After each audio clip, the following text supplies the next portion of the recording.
sizda ham shunday holat bo'lganmi? Yangi mavzu yoki biror ma'lumotni o'qiysiz-u, bir necha kundan keyin uning katta qismini unutasiz.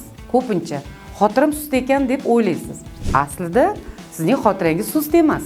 Unda nega o'qiganlaringizni tez unutasiz? Muammo xotirada emas, uni qanday takrorlayotganingizda. Olimlar tavsiya qiladigan spaced repetition, ya'ni ma'lum vaqt oralig'ida takrorlash usuli juda oddiy bo'lib, har qanday ma'lumotni eslab qolishda samarali hisoblanadi. Masalan, bugun yangi mavzuni o'rgandingiz. Uni ertasi kuni 5 daqiqa, 3 kundan keyin yana 5 daqiqa, bir haftadan keyin esa yana bir bor takrorlang. Shunda miyangiz bu ma'lumotni muhim deb qabul qiladi va uni uzoq muddatli xotirada saqlaydi. Bu usul faqat chet tilini o'rganish uchun emas, balki matematik formulalarni, tarixiy sanalarni, imlo qoidalarini, hatto kasbiy ko'nikmalarni ham mustahkam o'zlashtirishga yordam beradi. Demak, ko'p o'qishning o'zi yetarli emas. Bilimning mustahkam bo'lishi uni o'z vaqtida qaytarish va takrorlashga bog'liq. Bugundan boshlab o'zingizga